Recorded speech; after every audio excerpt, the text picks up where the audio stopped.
Hi, I'm Helen. And I'm Kirsten. Welcome to Hello Down There by Peli Health, where we encourage you to feel comfortable about talking about uncomfortable topics relating to pelvic health and wellness. Today, we welcome back a very special guest who is a certified personal trainer, postpartum corrective exercise specialist, the founder of AfterBabyFit, in addition to a qualified bar instructor and exercise enthusiast, Alex Megan. Alex, you've helped endless moms get their pelvic floors and cores back in shape, sometimes years after having a baby. As per our previous quote from our previous interview with you, you said one thing that really stuck with me was once postpartum, always postpartum. So Alex, we welcome you back today, and we'd really just like to start with some of the really core basics to start the conversation off. And I think that, let's start talking about what is the pelvic floor connected to and why does it matter in my day-to-day? Absolutely. Well, thank you so much, ladies, for having me back. Really excited about this conversation today. One thing that, as I was thinking about our conversation today, this is such a good level set. The pelvic floor is your center of gravity. If you think about it in your body, right, it is the center of your body. So amazingly, everything from how far your head drops forward to the arches of your feet can all impact your pelvic floor. And so when I am working with a woman to help strengthen their pelvic floor and their deep core, it really requires a full body approach. It can't just be, let's focus only on those muscles, because so much can impact your pelvic floor. And likewise, your pelvic floor can impact so many other parts of your body. Very directly, though, your pelvic floor is connected to your abdominal muscles through your lower abdominals, right at your pubic bone, attached to your glute muscles, your hips, your inner thighs, which are your adductors. And as I'm saying these things, it's probably like, oh yeah, those are the areas that are a little tight on me right now, or you can feel like, your hips or your glutes clenching a little bit. So yeah, very directly connected there, but impacts total body. And obviously your focus, your business AfterBabyFit is predominantly looking at new moms postpartum. So explain a little bit what goes on down there postpartum. What are the changes that we might see? Sure. So I think pelvic floor weakness is going to be one of the most common, right? And it's not just women who have had vaginal births, it's C-section as well. I mean, the pressure just from holding a baby for 9 months, that it wears on your body.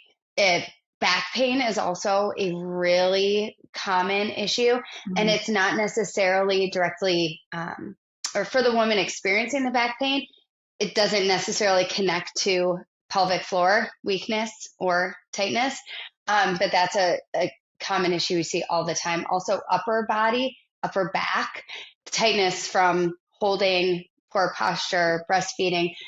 Just sort of the compromised positions that you find yourself in constantly. And then also in regards to the pelvic floor specifically, a lot of times women can have a tight pelvic floor where the symptoms actually present themselves the same as a weak pelvic floor. So you need to sort of dig a little deeper and get more to the root of it to see what you're dealing with, because you would treat those two things a little differently as well. And so, we hear a lot about the connections of mind, body. And when we're thinking about that, in terms of, I don't know if I'm anxious or I'm stressed, sort of a mind body connection, does that play out also in a pelvic floor? Or is that just, those two things intrinsically linked? I don't really know. Maybe you can explain. Absolutely. Sure. So one of the very first things that I do with a client is breathing. And a lot of that breathing is stop women from breathing into their shoulders and their neck and their upper chest. So if I ask you to take a really deep breath right now, it's interesting just to sort of see, does everyone's chest just puffed up, right? And their shoulders going out like, our chest big deep breath here. I'm trying not to do it. I'm trying not to do it, Exactly. but And it's so hard. It's so hard because if you think Yeah. about, especially when you're pregnant and you're at the very end of your pregnancy, your belly is literally full, right? It's very hard to breathe anywhere except for in your upper chest. But up here, this is fight or flight breath. This is stress breath. This is anxiety breathing. And so the first thing that we work on is trying to push that breath down into the space between your diaphragm and your pelvic floor. You're thinking about breathing in through your nose, expanding your belly and your rib cage, and exhaling out the mouth. So we focus on that brain body connection is the very, very first thing. And I always tell women our first session together it's going to be so much more mentally exhausting than it is physically exhausting. The lower abdominal muscles, those are the first ones to get stretched. Even if you have not had a C-section, and if you do, then the nerves are literally severed and you have to reconnect with those. But even in a vaginal birth, the skin is stretched so much, the muscles are stretched so much that the nerve endings start to lose some connection.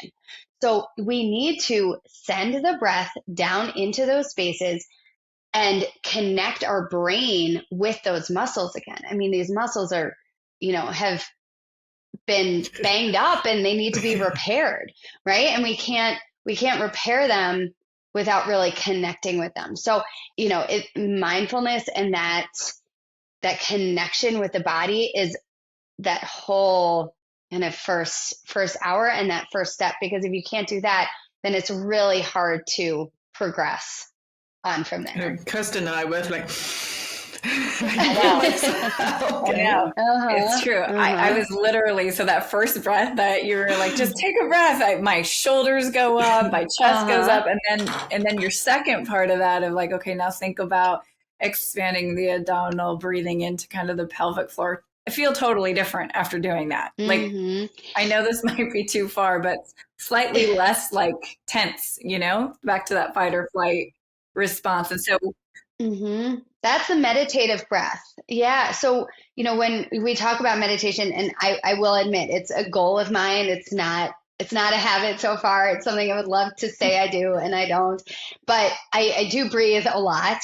And that breathing into the diaphragm, pelvic floor space, that is your meditative, that is your calming, that's the anti-anxiety. I mean, I find myself fairly frequently with the kids, okay, just take a couple of those deep breaths into the belly and rib cage, because it calms your system instead of just like, staying worked up, and you find yourself in all the neck tension and the shoulder and upper chest breathing. Night and day, something we do on the regular, but don't really think about how we're doing it and how our body is responding to that. Yeah. Can you talk a little bit more about the breath to pelvic floor connection? Like, what happens? Is it that the pelvic floor is starting to relax because of the way that you're breathing, or what actually is happening? I'm trying to make the connection to the benefit. Sure. Yeah, absolutely. That's a great question.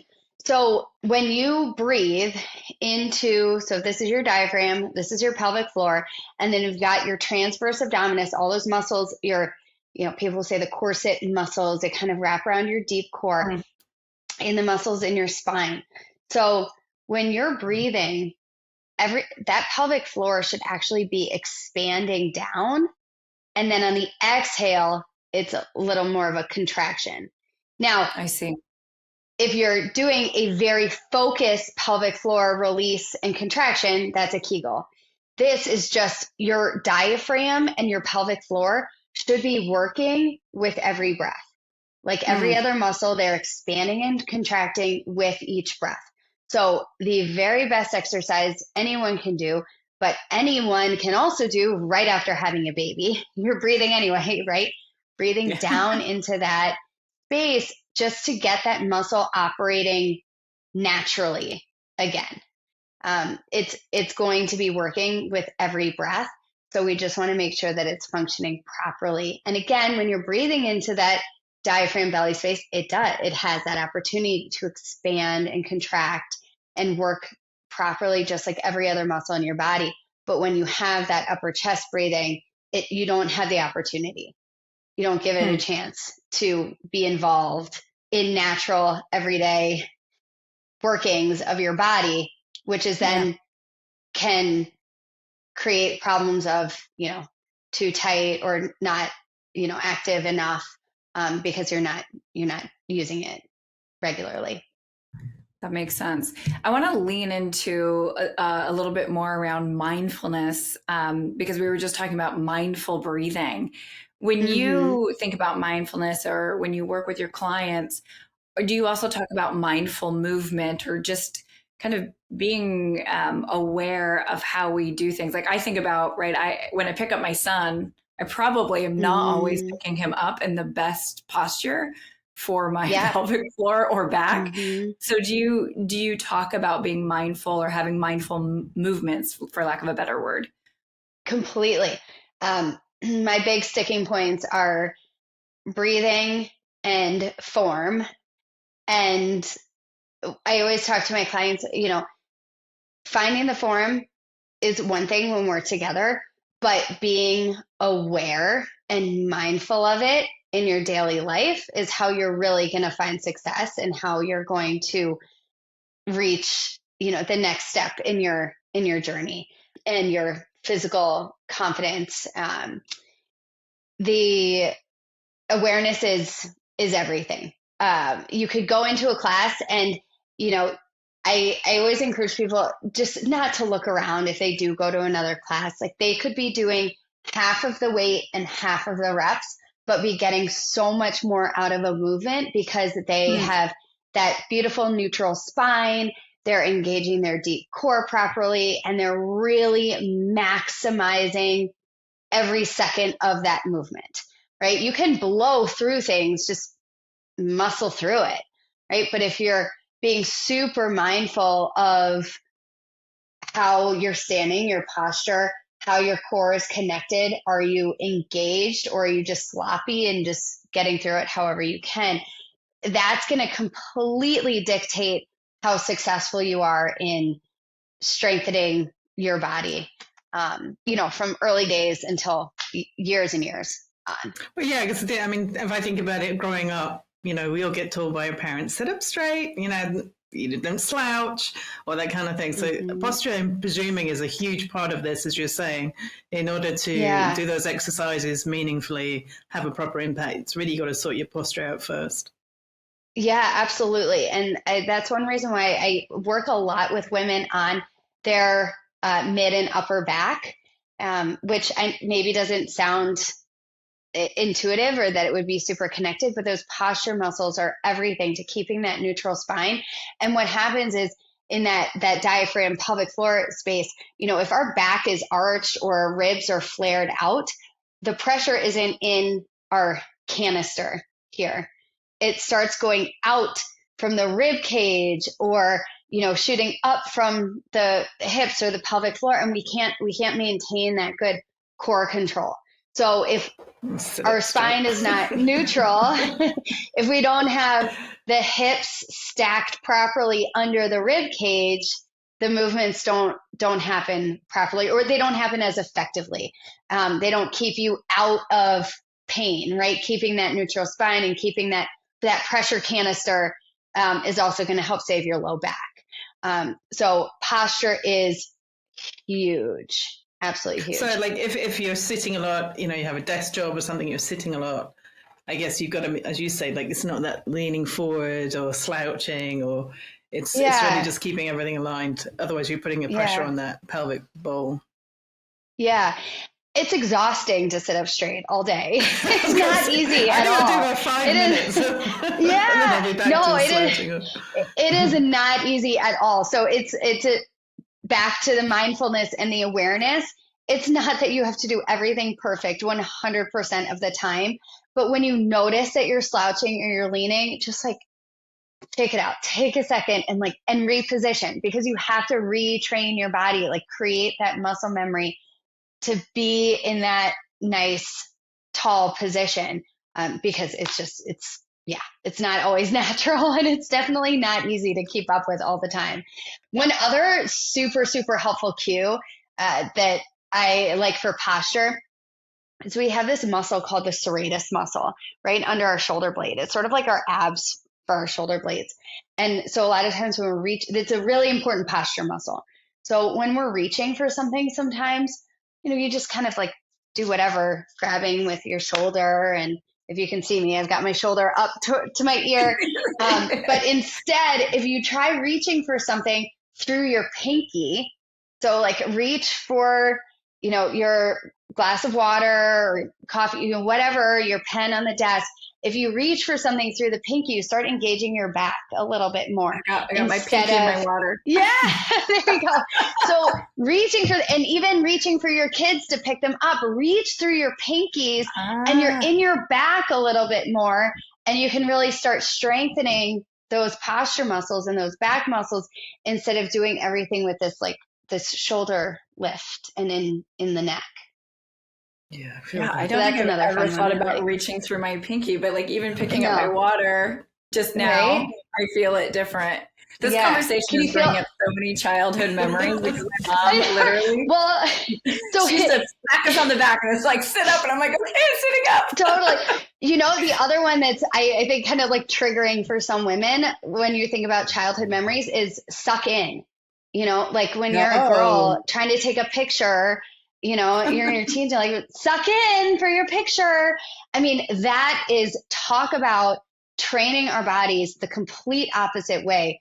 As babies, that's not how we were taught to breathe. And then as we get older, as women, you're doing all of these backwards breathing techniques to help make yourself, quote unquote, look better. And so you're training your body to exhale, to push down on the exhale instead of lifting on the exhale. And so getting people out of that breathing cycle is really, really challenging because we've worked against it for most of our lives.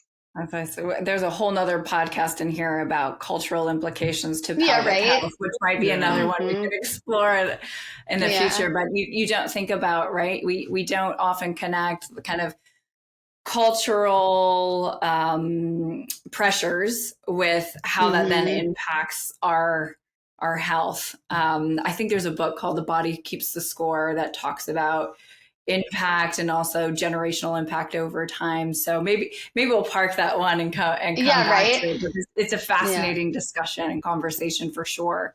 Before we dive into this next part about how exercise impacts your pelvic floor, I want to go back to something because I think it's very nuanced. I think, in speaking with some women myself, you said it best, right? Like once postpartum, always postpartum. And even there's a common misconception that I've only got this window of time to like get in and fix things. So can you talk about that a little bit more? Like if I'm 5 years out of giving birth and I've been having leakage or a hypotonic pelvic floor, hypotonic is tight, very tight. Is there still hope for me, or is it kind of all over?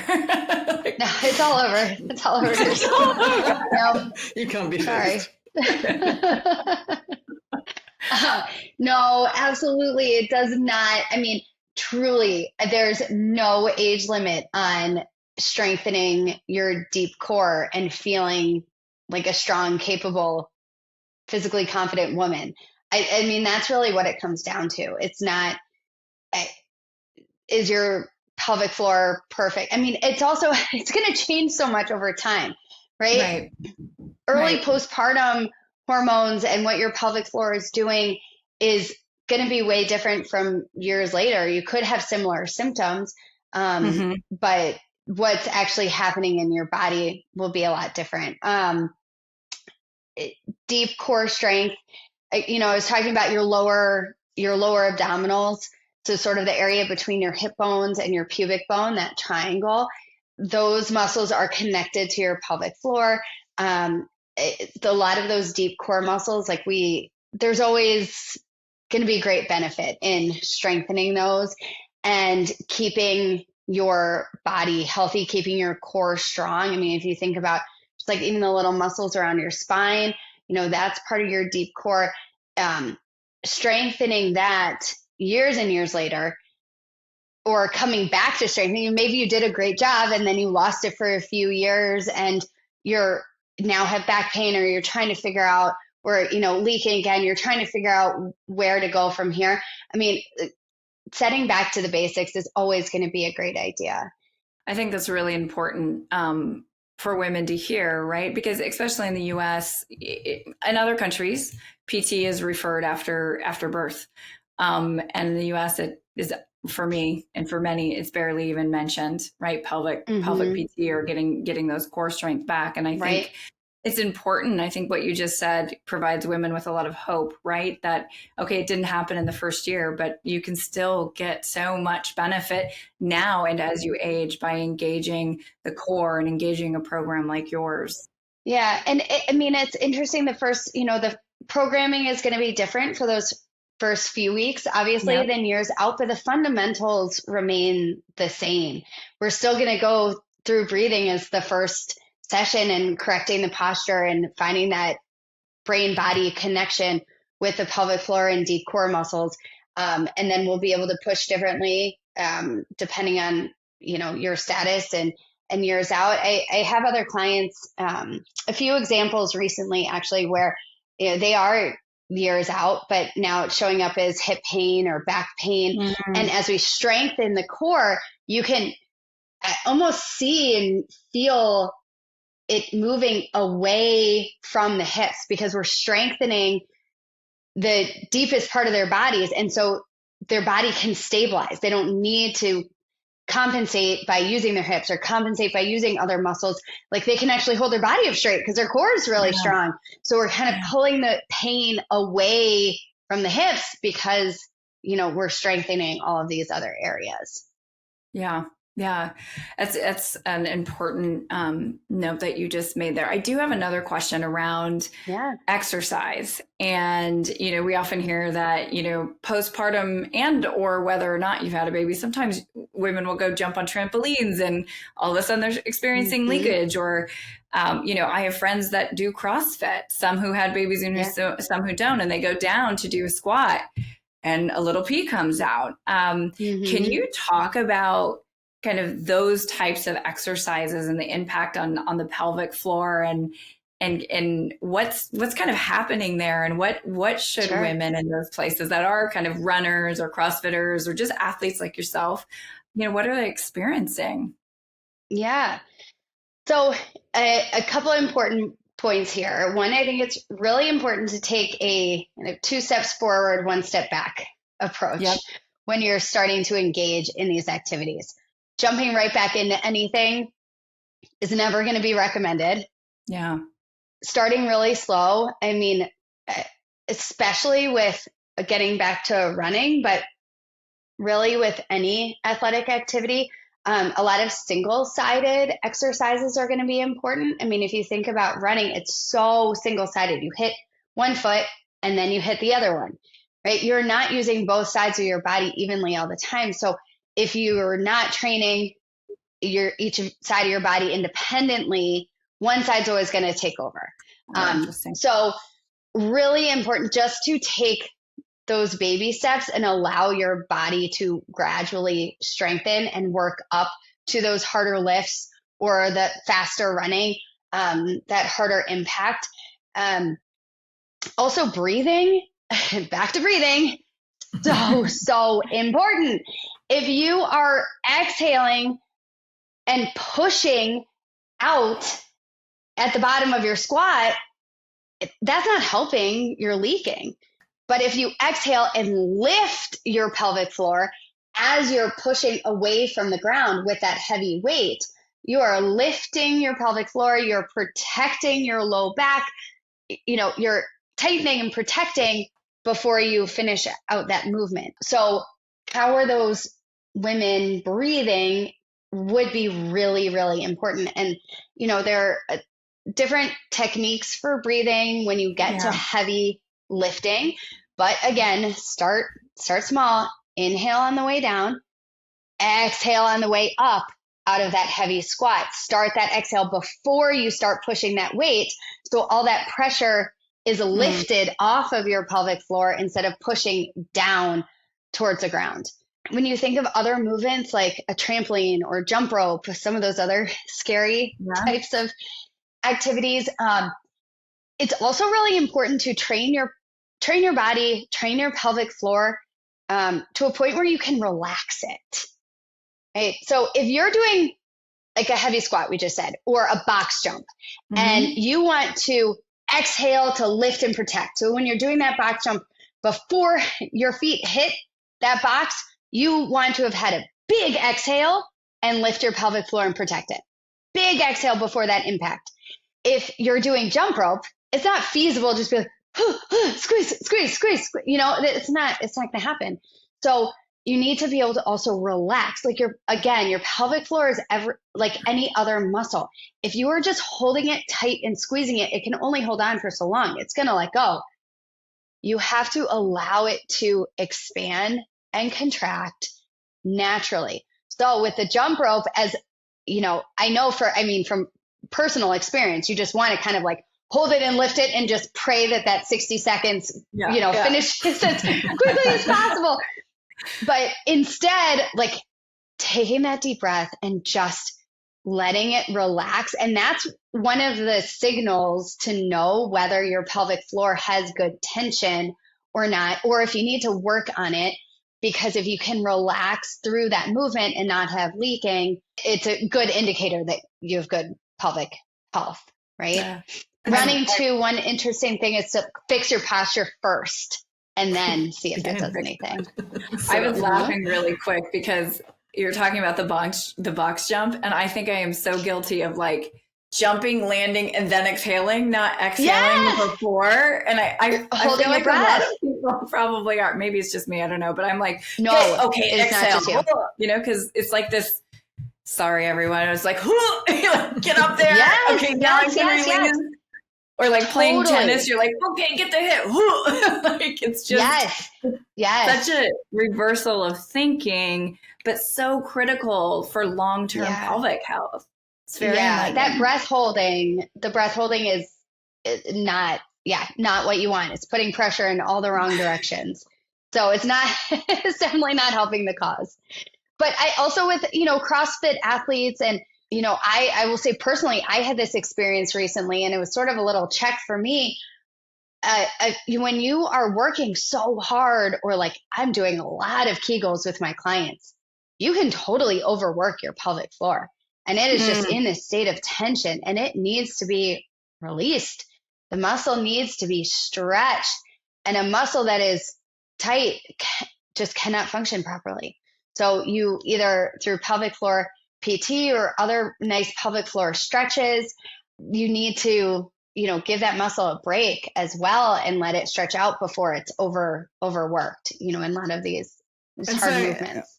On that note, Alex, I'm just thinking, it's going through my mind, if I was listening to this and listen to you speak right now about this, and maybe I am one of those women who potentially had children, postpartum, might have done Kegels for a few weeks and then not done anything for years. And then as we're getting older, I was starting to think, maybe I should do something about the pelvic floor because I'm maybe experiencing certain weakness or different symptoms.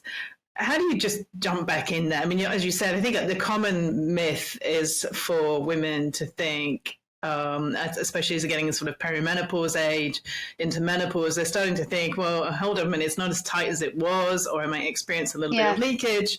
So I need to start doing some Kegels. And as you say, if you do too many Kegels, you could be in danger of being too tight, right? And so then the issue presents in different ways. So how do you just get started? I'm going to be proactive. From tomorrow, I'm going to get on this.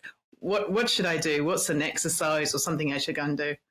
I have a couple of answers. And I think a pelvic floor PT is always a great place to start if you have access, in person, virtually, however, because knowledge is power. So knowing that your pelvic floor is too tight, which is a massive percentage of people, there is some tightness. Your pelvic floor has a left side and a right side. It has a front and it has a back. Just because one side is tight doesn't mean the other side is. Getting to understand what's actually going on will be hugely beneficial and to help inform the training from there on out.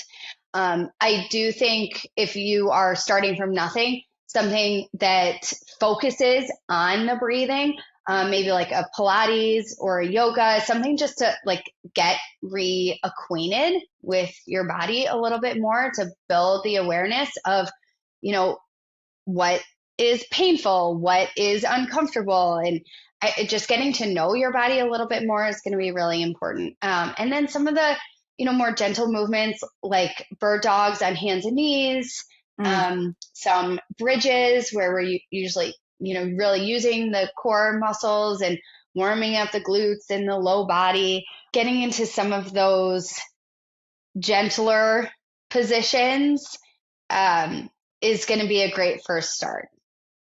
And let's say, let's say I start doing some of those exercises at home. Maybe I take an online program or something and do it at home. How can I get a sense that I'm making progress, that there is some change there? Is there something I should look out for? Should I just start to feel stronger? What would you recommend? Yeah, I tend to think it really is within you and how you're feeling. I don't think that there's any specific measurement of how much you can lift or, any number on a scale, or, there's no like specific measurement of it, but tracking is always a great idea. Journaling or writing a note to yourself, or, keeping notes on your phone or whatever, just to see like, did I leak this week, or did I have pain here this week? Is anything any better? I mean, sometimes it's hard for us to recall, that's like, and 100%. But I do think it's much more internal. And, I'll have a client text me like, I just helped move a dresser with my husband last night, and I was so proud of myself, or like, I wanted to move the rug, so I pushed the sofa out of the way all by myself. I'm like, that's a sign that things are going well, right? You felt great doing it. You weren't in any pain, and you felt confident that you could with, that you weren't going to hurt yourself. Sorry, I don't have a great, like, here's your answer. But that's it, I mean, that is the answer, right? It is about how you feel. As you say, some great advice, writing that down, tracking it down somewhere, just so that you can notice those differences, if you were experiencing issues and if they've gone away, or if you need to go and see a pelvic PT or go and see someone for more advice. But I think it is those things. And sometimes the simplest of questions that run through a lot of women's minds, but they're too afraid to ask. And I think that's the whole point of our discussion, is to ask those perhaps simplest of questions that don't always have direct answers, but at least women can feel less alone. Absolutely. On that note, I do have one additional question for you, Alex, because we've been talking a lot about strengthening, but going back to something you said earlier, is stretching is equally as important. Is there like one or two stretches that you're like, you should, try these at home, or maybe think about? I don't know. I'm a big Happy Baby fan, so I'll throw that one out there. Yeah. I was going to say, Happy Baby is one of my favorite pelvic floor stretches, for sure. Whether you have a weak pelvic floor or a tight pelvic floor, it's going to be a great one. And really, if you don't know what that stretch is, you're on your back trying to get your hands either to your ankles, to the bottom of your feet, or maybe it's just your knees, but pulling your knees down towards your armpits. But when you're in that position, taking those deep breaths and really pushing the breath down into your pelvic floor so you feel that release. Because again, if you sit there and you breathe into your chest, you'll get a hip stretch, but to really get the maximum benefit of that stretch, breathing down into your pelvic floor is going to help lengthen that muscle. And I mean, it's just like anything else. If your muscle is too tight, it's not going to work properly. It's not going to strengthen properly. So you need to release it. It's as important as it is strengthening. I love foam rolling.